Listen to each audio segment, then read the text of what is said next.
I know saying that I can't smell after everything that happened with COVID is like asking for people to associate it to things, but the reality is I had almost no sense of smell since I was born. When I was little, we noticed that I couldn't smell most things. I don't remember how, but I like to imagine that it went something like a bad smell everyone in a room could feel, and little me just happily playing in a corner not affected by it. I feel like that is a possible and funny scenario. I also think that this proves that my sense of humor is broken. I went to a doctor who said that the thing that takes away your breathing and smelling privileges when you get allergies or a cold or something like that is too big in my nose or something like that. I think I didn't register it too well when they said it to me, and it was also a while back. This issue made me really sad when I was little. My parents sometimes tell me that I once started crying because they smelled flowers and I couldn't, but now I mostly laugh at the situation that this got me in a few times. I once decided to make some brownies. No, this isn't me showing interest in cooking. That was me seeing that we had one of these boxes with the mix already made and thinking that even I should be able to do those.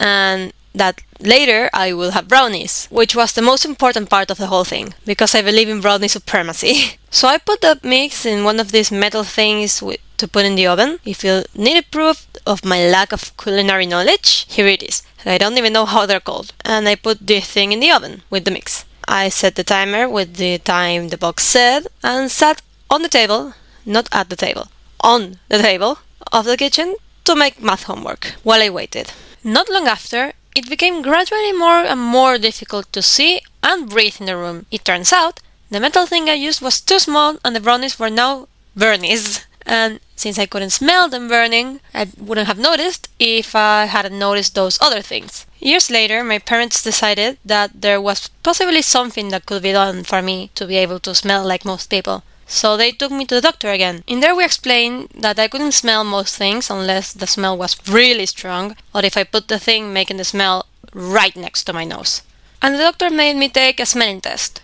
They put things in little jars and asked me to smell them with my eyes closed and tell them if I recognize the smell. It feels like some kind of game actually. One I would suck at, but a game nonetheless. After all of that, I was diagnosed with hyposmia, which basically means that I have less sense of smell than the average. But I haven't lost it completely. Although it wouldn't be losing sense since I never had it, but it's basically the same. For this, it's basically the same. I was told to do an olfactory rehabilitation, which would basically be the same as the smelling test, but seeing what I was smelling and doing it every day. But I kept forgetting to do so. So I kinda stopped trying. I should definitely try again with an alarm to remember this time. I mean, I would like to be able to smell and not burn alive because I didn't notice that everything was burning or something like that. It would be nice.